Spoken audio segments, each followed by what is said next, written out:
When we last left off, Shalmanezer V had defeated Hosea in the Battle of Jezreel and had taken Hosea prisoner. Now Shalmanezer began to funnel his troops into Israel for a nationwide invasion. Hello, I'm your host, Knight Jake, and welcome to Bible Wars.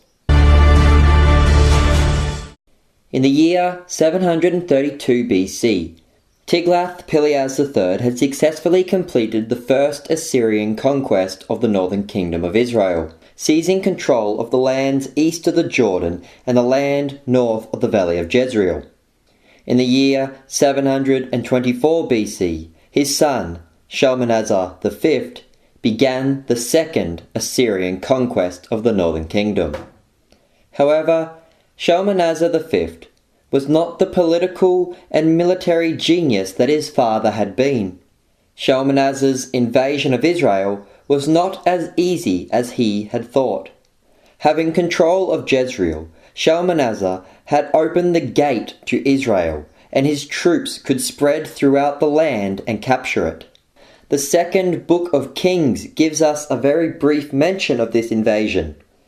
Then the king of Assyria invaded all the land. But the prophets of Hosea and Amos make reference to the fall of Israel.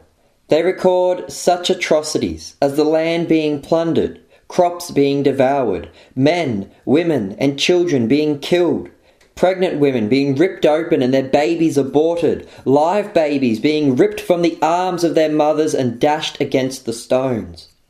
There are a few particular verses in both Hosea and Amos that give us some specific locations that were captured during this invasion. In Amos 6:14, God promises that because of Israel's sin, he would send a nation, that is, Assyria, to afflict them, conquering the land from Lebo Hamath in the north all the way to the valley of Arabah in the south. Lebo Hamath was a city in the region of Aram, which had been taken under the control of Israel during the reigns of David and Solomon.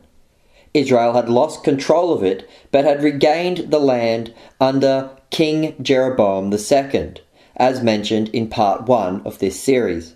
This city had been captured by Tiglath-Pileser during the first Assyrian conquest.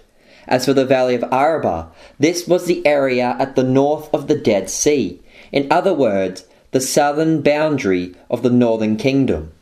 This prophecy of Amos, which was partially fulfilled by Tiglath-Pileser and later completed by his son Shalmanezer, refers to Assyria conquering all the land of Israel, from the most northern tip down to the most southern boundary. Amos 9:3 mentions that those who hide on Mount Carmel would be sought out and destroyed. This is a reference to the priests of Baal, as Mount Carmel was one of the religious centers of Baalism. Mount Carmel is not far from the valley of Jezreel, and this was most likely one of the first places that Shalmanezer captured. Hosea and Amos also make reference to the conquest of Bethel, one of the southernmost cities in Israel.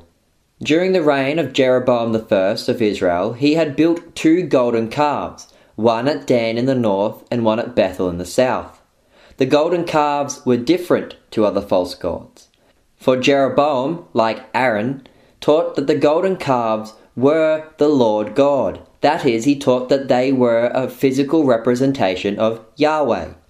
The Israelites believed that the golden calves were Yahweh, and that they could worship the Lord at Dan and Bethel instead of having to travel to Jerusalem.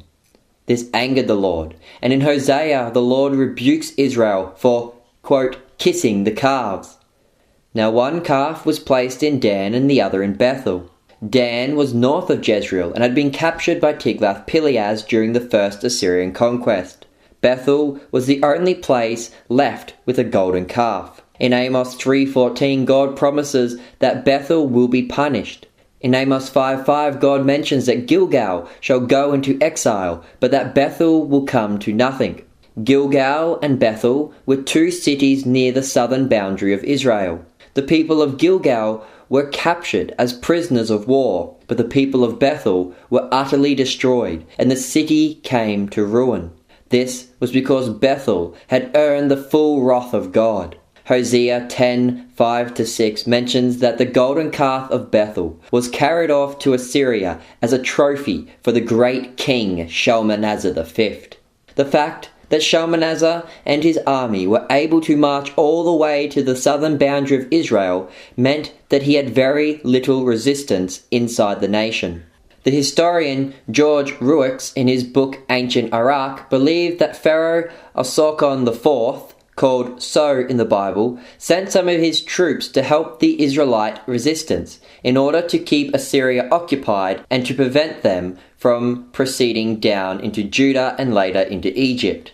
Shalmanezer had very little difficulty conquering most of the land of Israel. However, the capital, the city of Samaria, remained unconquered. Samaria would remain the thorn in his side until the day of his death. Join us next time as we discuss the 3-year-long siege of Samaria. Thank you for watching this episode of Bible Wars. If you enjoy the Bible Wars YouTube series or any of the other work done by the Order of Knight George, you can support us by going over to our Patreon page.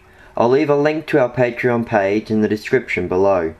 Goodbye and God bless.